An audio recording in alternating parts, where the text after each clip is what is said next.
¿Qué tal? Muy buenas noches, bienvenidos a Cita Con. Es un placer estar como siempre todos los martes en esta Cita Con, que como lo decimos siempre corresponde a la Fundación Forjando Futuros.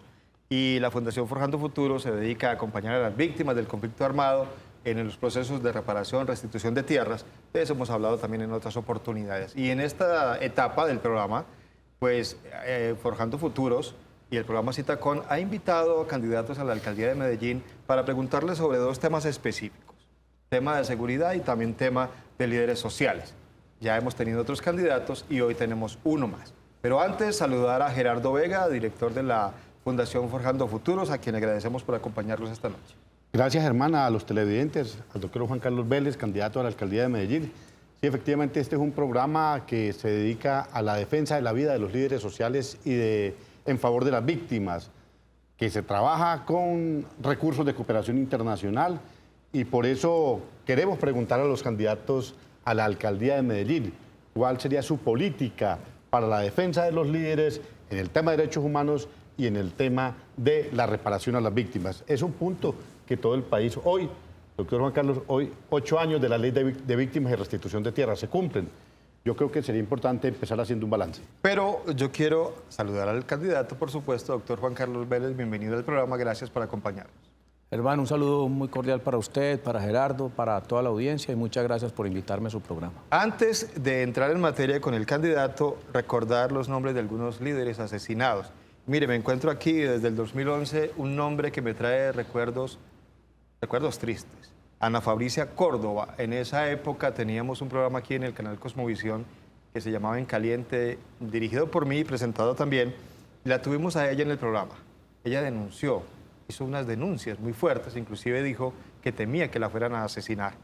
Pues esto ocurrió después. Fue asesinada dentro de un bus aquí en Medellín y había sido víctima de innumerables desplazamientos, tanto en el Urabá, donde ella venía, y aquí en la ciudad de Medellín. Y también tenemos a David de Jesús Gómez, Carlos Andrés Valencia, Alejandro Serna, Omar Arley Rodríguez, Juan Miguel Otálvaro. La lista es muy larga. Los más recientes, Fabián Alberto Álvarez, 2017, Luis Fernando Gil Luján, también en el 17, Liliana Patricia Castaño Montoya, Kevin Julián León y Edwin Albeiro Salazar Cañas en el 2018. Siguen asesinando a los líderes y queremos precisamente hablar con el candidato a la alcaldía de Medellín sobre este tema. Comenzamos hablando, decía usted, Gerardo, sobre un punto en particular, por favor. Sí, la opinión del doctor, del candidato sobre qué ha pasado en estos 8 años con la ley de víctimas y restitución de tierras. ¿Cuál es su balance? Bueno, lo primero que quiero contarles, de pronto si no lo sabían, yo fui el único senador antioqueño que hizo parte de la Comisión Primera del Senado cuando se debatió y se aprobó la ley de víctimas. Y quiero contarles que yo voté afirmativamente la ley de víctimas y participé intensamente en el debate de la ley de víctimas. Porque tenía mucha oposición. Sí, pero se hizo un trabajo muy interesante, porque esa oposición sirvió para sacar una muy buena ley. De lo que entró a lo que salió, yo pienso que se logró sacar algo muy interesante. Y hubo unas discusiones que generaron mucho debate. Les quiero contar una anécdota, doctor Gerardo, que de pronto usted no la sabía. ¿Por qué se estableció la fecha de 1985? Como la fecha, después de esa fecha, era cuando se hace el reconocimiento a las víctimas. Y yo peleé mucho porque no estuve de acuerdo con esa fecha. Yo pensaba que el conflicto había empezado mucho tiempo atrás y fue un capricho. Fue un capricho, simplemente ahí se dijo, pongamos 1985 porque ese fue el año del holocausto del Palacio de Justicia. Eso se lo cuento porque yo estuve en esa discusión. No hubo un criterio, digamos, definido para establecer esa fecha. Pero entramos también a discutir qué hacer con la plata de la indemnización. Y Gerardo, yo me acuerdo, en esa época yo había tenido una votación importante en Urabá, yo tenía un trabajo político en Urabá y había tenido una experiencia en apartado, tal vez usted recordará, cuando se pagaron las primeras indemnizaciones, no por la ley de víctimas, sino por el decreto del gobierno del presidente Uribe, que solamente a apartado llegaron casi 30.000 millones de pesos de esa época. Y eso se fue en motos, en parrandas, en ropa.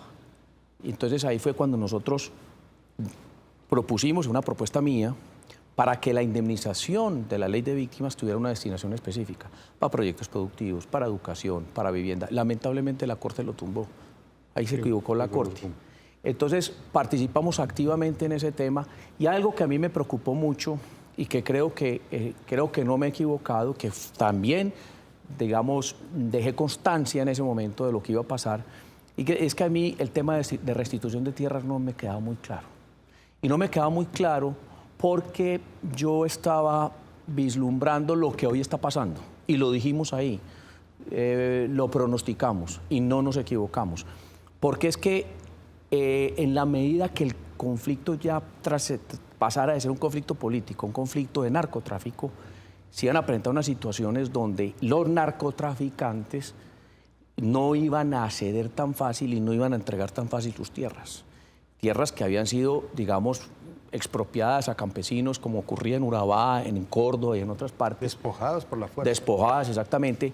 Y estamos viendo que el Estado no tuvo la capacidad, digamos, coercitiva para enfrentar esa situación. Entonces, creo que le faltó un poquito de dientes a la ley de víctimas y restitución de tierras para poder el Estado enfrentar esos fenómenos de una manera más directa y más clara. Pero les quiero decir que yo voté positivamente esa ley y fui el único senador de este departamento que hice parte de la Comisión Primera del Senado en aquella época. Vamos a dar dos cifras para... Porque tenemos que ir a la pausa. Vamos a la pausa, pero dos cifras únicamente. Mire, de 360.000 familias campesinas que aspiraban a que les retornaran sus tierras, únicamente se le ha entregado a 8.000, a través de la unidad de restitución y a través de los jueces. Y de 8 millones de víctimas, 1 millón de víctimas han sido reparadas. Reparadas con el cheque, con lo que haya sido. Pues, han sido reparadas dentro de lo que establece la ley. En la alcaldía de Medellín, ¿qué se haría? ¿Qué se haría para mejorar esa reparación a las víctimas y para proteger la vida de la gente? ¿A qué se debe esta situación? ¿Qué se haría? Esa respuesta, por favor, Gerardo, después de la pausa, para que él vaya pensando la respuesta. Ya volvemos enseguida para seguir hablando con el candidato a la alcaldía de Medellín, Juan Carlos Vélez, sobre el tema de las víctimas, líderes sociales y también de seguridad, porque de eso hablaremos un poco más adelante. Ya volvemos.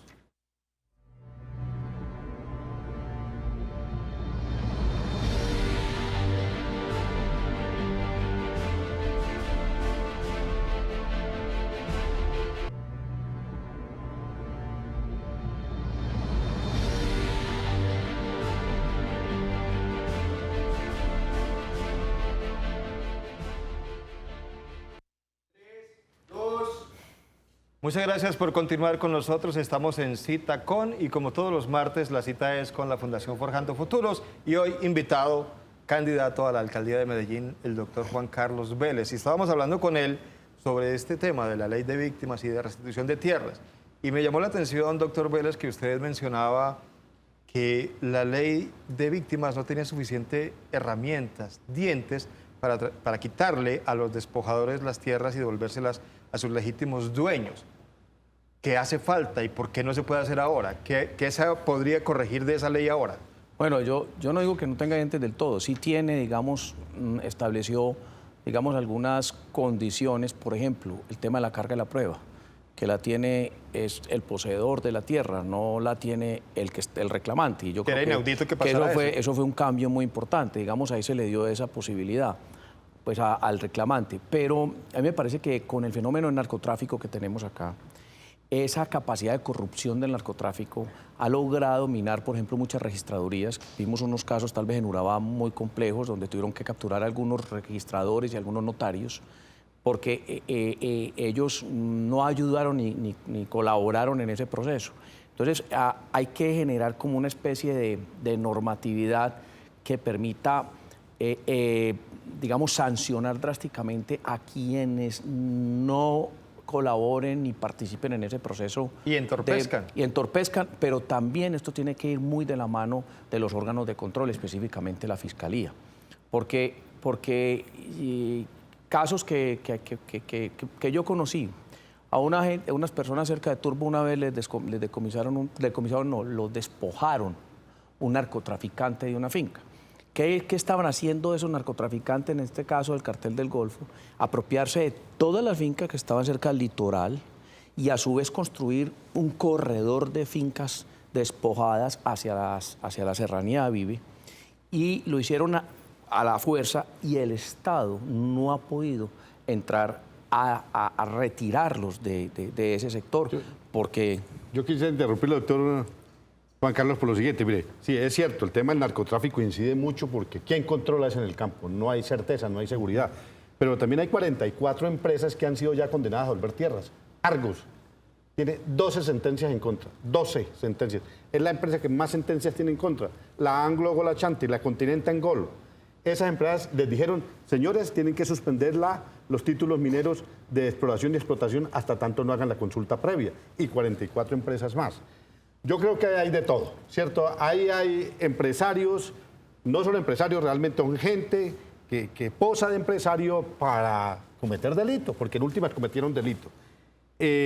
Lo de Argos, así no sea de mala fe, así no hayan actuado con el propósito de causar un delito, lo que sí es que acumularon tierras. Pero bueno, esas son de las herramientas que hay.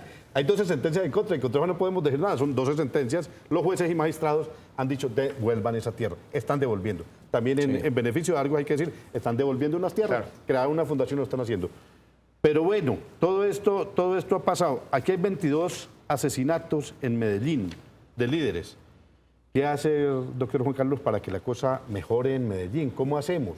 ¿Qué haría usted siendo alcalde para que eso no se presente más? ¿Y cuáles son las causas de esos asesinatos? ¿Dónde está el problema? ¿Qué opinión tienen ustedes de eso? Hombre, yo sigo insistiendo que Medellín tiene un problema de control territorial por parte de organizaciones armadas al margen de la ley, muy fuerte como ninguna otra ciudad del país. De hecho, del 100% de lo que se denominan organizaciones delincuenciales armadas, del 100%, el 43% tiene su asiento en el Valle de Aburrá. Entonces es un problema muy complejo, sobre todo el control territorial que este tipo de organizaciones han logrado. Y sobre todo en dos líneas. Una, la realización de una serie de actividades, digamos, de generación de rentas ilícitas, provenientes, por ejemplo, de la venta de licor adulterado, la venta de algunos alimentos como las arepas, los huevos, el gas también, lo que tiene que ver con la prostitución, etcétera, etcétera. Pero también hay un gran negocio en narcotráfico en la ciudad que ha generado, digamos, la búsqueda de controlar territorios. Por ejemplo, yo sostengo que la plaza de vicio más grande que tiene Medellín es la del centro, específicamente la de los habitantes de calle, que está generando cerca de 250 millones de pesos diarios. Usted lo multiplica por 365 días del año y eso le da una cifra casi de 8.000 o 9.000 millones de pesos esa sola plaza de vicio. Entonces, cuando algunos líderes, que lo he visto yo, tratan de enfrentar esas situaciones buscando, digamos, que eso no se siga presentando en sus comunidades, he visto, por ejemplo, cuando líderes sociales se enfrentan a esas organizaciones porque cometen abusos, y eso está pasando en la ciudad, entonces una forma de frenar ese actuar de esos líderes sociales es asesinándolos. Ese es uno de los problemas que tenemos en Medellín. Yo creo que gran parte de eso está relacionado con el fortalecimiento que han tenido en ciertas partes de la ciudad algunos grupos delincuenciales. Le diría que ciertas partes no, casi el 70% de lo que hoy se conoce como el territorio, digamos, o como el casco urbano de la ciudad de Medellín. Doctor, ¿cómo enfrentar esa situación? Sí, ¿cómo acompañar a estos líderes que sirven, digamos, que son aliados de las autoridades en el control de ese crecimiento de esas bandas, de esas organizaciones? ¿Cómo acompañarlos para que no los sigan asesinando? Mire, yo iría con toda la estrategia de seguridad que nosotros estamos planteando para Medellín, que es de doble vía. Es una parte coercitiva, que tiene un plan concreto de que hay que controlar el accionar de todas estas organizaciones al margen de la ley, por una parte, pero por otra parte hay que implementar una serie de estrategias de carácter social, sobre todo orientadas a la generación de oportunidades para los jóvenes, en dos campos. Primero, educación, y segundo, empleo. ¿Y a qué me refiero? Medellín tiene 544.000 jóvenes entre los 14 y los 18 años, perdón, y 28 años, corrijo. Pero hay cerca de 100.000 que se denominan coloquialmente como los ninis, los que ni trabajan ni estudian. Y ahí es donde tenemos que enfocar nuestro esfuerzo, evitar que estos jóvenes caigan en esas organizaciones delincuenciales a través de estrategias de educación, como hemos planteado, implementar la jornada única escolar, la formación virtual con 50.000 becas a través de la virtualidad, que estos jóvenes que son nativos digitales les queda fácil aprender una carrera a través de un teléfono. Para nosotros es muy difícil entenderlo, pero para ellos sí es muy fácil acoplarse a esa nueva situación. pero también buscar alternativas de empleo. Empleo de choque, que yo lo que vengo hablando es trabajar 3 sectores en particular que generan rápidamente empleo y a un costo muy bajo, son confecciones, turismo y la 4ª generación industrial, que es todo lo que tiene que ver pues, con informática, etcétera, etcétera. Pero también hay que coger en ciertos sectores ya muy puntuales de Medellín y montar unos programas como lo viene haciendo esta administración, que es el programa Parceros, y volver al programa Parce, que era el que tenía Mi Río, para que los muchachos ayuden a limpiar las quebradas, a barrer los barrios, a limpiar los barrios, porque tenemos que ocuparlos. Entonces, cuando a estos jóvenes les enseñamos a ganar un ingreso, a tener un ingreso producto de un trabajo, así sea un ingreso que sea el mínimo, pero con todas sus garantías y toda su protección, pues eso ayuda a que ellos vayan formándose para el trabajo. Y insisto mucho en la jornada única escolar, que la gente no ha entendido algo. Cuando hablamos de jornada única escolar, estamos diciendo que tiene que haber, como complemento de ella, desayuno y almuerzo. Y está demostrado que para evitar la deserción escolar de los 2 últimos años, 10º y 11, que es del orden del 30% en Medellín, 30%. Una de las estrategias es que los muchachos al menos se les garantice la alimentación en el colegio, y eso ayuda para que los papás, que hoy muchos de ellos les dicen retírense mi hijo del colegio porque lo necesito aquí trabajando y produciendo plata para ayudar en el hogar, eso ayuda en algunos casos a decirle al hijo quédese en el colegio, coma y esté allá mejor que estando aquí sin hacer nada y que nos sale más costoso. Lo que usted está planteando implica recursos, mucha plata, porque es que es de brindar la alimentación en una jornada única y además es brindar unas oportunidades de empleo a algunos grupos de la población. ¿De dónde saldrán todos los recursos? Bueno, entonces, ¿de dónde sale la plata? Resulta que hace 5 años yo fui precandidato presidencial y construimos con los otros candidatos presidenciales en esa época del Centro Democrático una propuesta, digamos, de educación que se la presentó al país Oscar Iván Zuluaga. No pudo prosperar, luego la presenté yo como candidato hace 4 años a la alcaldía y el coordinador programático en ese momento de esa candidatura presidencial era Iván Duque, el presidente actual, y él cogió esa misma propuesta y la presentó en su programa de gobierno y hoy hace parte del plan de desarrollo. Entonces, en el plan de desarrollo expresamente hay unos recursos muy importantes para la implementación de la jornada única escolar y para todo el tema de alimentación. Por eso cuando yo hablo y digo que vamos a alimentar a los jóvenes y a los niños de esta ciudad, de los colegios públicos, que quería la gran revolución, ahí está la plata. Mire, en este momento en Medellín tenemos 360.000 jóvenes en los colegios públicos, pero apenas 232.000 reciben alimentación. Y ni qué decir lo que está pasando en la periferia, como me ha tocado en algunos colegios, en algunos barrios de ese sector. Salones de 42 niños. Y entonces le pregunto a algún niño, ¿ustedes cuántos refrigerios reciben? 30 refrigerios. ¿Y cómo los reparten? Los rifamos. No estoy diciendo mentiras, esa es la realidad de Medellín. Sí, en efecto. Y por eso hay que hacer algo en materia de alimentación escolar en la ciudad. En el programa Nos Cogió la Noche, el otro día se denunció el pico y placa de los refrigerios, que es terrible. Un día le toca a un niño y al otro día no. Gerardo, tenemos que ir a una nueva pausa, pero en segunda regresamos para ya redondear el tema con el candidato Juan Carlos Vélez sobre temas de seguridad y presupuesto también. Ya volvemos.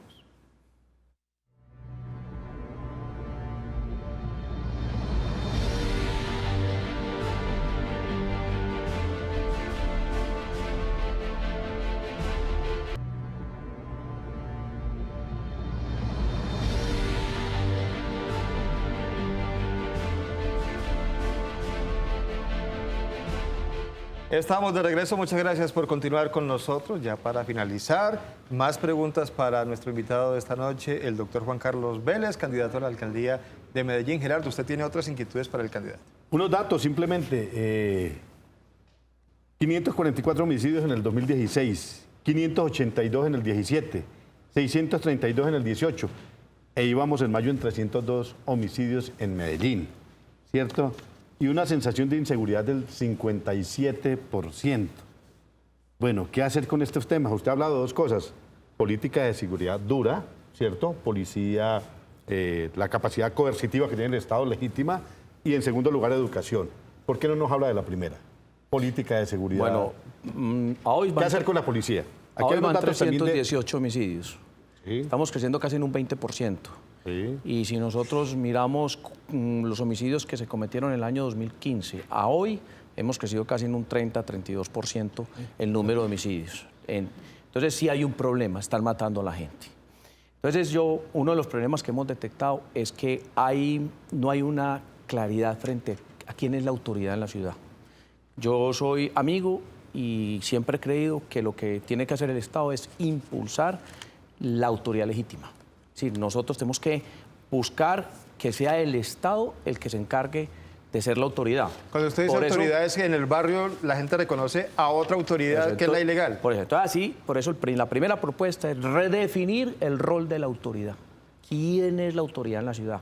Porque es que cuando el policía no vaya y atiende una situación y la gente del barrio tiene que llamar a los muchachos a que la atiendan, entonces hay una confusión de quién es la autoridad. Y si eso empieza a hacer carrera, entonces esa autoridad pequeña va creciendo y se vuelve una cosa similar a lo que hubo en el país con guerrilleros y paramilitares, imponiendo la autoridad en el país. Entonces tenemos que buscar que sea el Estado el que garantice que sea la autoridad en todo el territorio. Lo segundo es que hay que buscar vincular un poco más a la comunidad en los procesos de seguridad. Entiéndame que no vamos a armar a nadie, ni vamos a armar ningún ejército aquí de paramilitares. No, nada de esas cosas. Es que la comunidad tiene que al participar, al vincularse más en los procesos de seguridad, como ha pasado en Medellín, que hay un fletero y entonces una persona lo filma y eso pasa a viralizarse en redes sociales y la gente dice, busquen esta moto y busquen esta moto, pero busquen esta moto es con la autoridad, con la policía, con la autoridad legítimamente constituida, quien es la que en últimas tiene que llegar a enfrentar esa situación y a controlar pues ese delito. ¿Qué hacemos con un tema, doctor Juan Carlos? Esto es de cómo va Medellín, ¿cierto? Dice que el 62%, imagen desfavorable de la Policía Metropolitana del Valle de la Aburrá, 62%. Sí. ¿Qué hacer también ahí? ¿Qué hacer internamente? Sé que es una responsabilidad del orden nacional, porque la policía depende del orden nacional, pero bueno, un alcalde de Medellín es la segunda ciudad del país. Bueno, el alcalde de Medellín tiene una autoridad inmensa a nivel nacional. Lo primero que tenemos que hacer es reconocer que es una realidad en la ciudad. Nosotros no podemos decir que eso no es cierto, es una cifra cierta. Aquí todavía la mayoría de la gente no cree en la policía en Medellín. ¿Y por eso no denuncia? No, porque hay que fortalecer a la policía, hay que buscar la compenetración de la policía con la misma sociedad. Mire, aquí hay un ejemplo muy interesante en Medellín, para no ir muy lejos, no hay que ir a buscarlo a otra parte, lo que está pasando con el metro. El policía del metro es un policía que recibe ayudas del metro para vivienda, hasta bonos de una cadena comercial grande para ayudarle que pueda comprar su ropa y sus cosas. Hoy los policías se pelean por ser policías del metro y mire la seguridad del metro. Allá no hay un tipo que llegue con un cuchillo y atraque a la gente, ni saca un revólver. Es decir, hay una seguridad porque la policía trabaja bien. Entonces aquí hay que buscar incentivar a la policía. Yo quiero hacer énfasis en eso porque algo parecido hice yo cuando fui director de Aeronáutica Civil. ¿Cómo logré yo coger la Aeronáutica Civil como una de las entidades más corruptas de Colombia y ponerla como una de las más transparentes? A través de una estrategia de mejoramiento del clima organizacional. Porque cuando la gente ya empieza a sentir pertenencia por su institución o por su entidad, entonces de esa misma manera la gente empieza a cuidar su puestico. ¿Qué propongo yo para los policías? 1. Programas de vivienda entre el ISBIMED y el Fondo de Vivienda de la Policía Nacional para que saquemos a los policías de los barrios donde hay conflictos complejos en la ciudad y los pongamos a vivir en unas unidades residenciales donde al menos le garanticemos la tranquilidad. Pero el municipio les va a ayudar con unos recursos de subsidios para que puedan tener sus viviendas. Segundo. Permítame, antes del segundo punto, esos son estímulos, pero no incentivos versus resultados. No, espérese. Es que, a ver, yo presté servicio militar, yo fui soldado. Hasta contraguerrilla me tocó ser de primera contraguerrilla bachiller hace muchos años, doctor Gerardo. pero yo aprendí una cosa, que es que al militar hay que darle las dos cosas. Hay que apretarlo, pero también darle. Si usted le aprieta mucho, no le trabaja. Y si también le da mucho, tampoco le trabaja. Hay que buscar un justo medio. Entonces, hay que darles vivienda. Hablamos de becas de empresas públicas para los hijos de los policías, del programa nuestro de becas para la educación virtual, todos los policías puedan tener acceso a eso, y también unos incentivos a través del sector privado para viajes y cosas así. Pero eso nos va a ayudar, si mirara lo que hizo el metro, a lograr que al policía le podamos exigir y le podamos pedir resultados.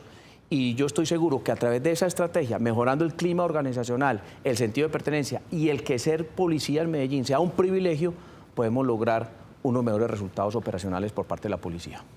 ¿Cuántas firmas le falta para presentar la candidatura? Ya tengo muchas firmas, pero estamos Más de a las punto. necesarias. Más de las necesarias, pero ahí vamos, Hey. Muy bien, se nos acaba el tiempo, pero seguramente lo volveremos a invitar ya más Desde luego que adelante, sí. cuando ya esté en firme la campaña y se conozcan los candidatos que van a quedar. Muchísimas gracias, doctor Juan Carlos. A ustedes muchas gracias por invitarme al programa y un saludo a la audiencia. Gerardo, muchas gracias. A ustedes, muchas gracias. Y a todos ustedes, muchas gracias por acompañarnos como siempre aquí en Cita Con. Recuerden que la cita es el próximo martes a las 7 en punto por el canal Cosmovisión. Que tengan una feliz noche.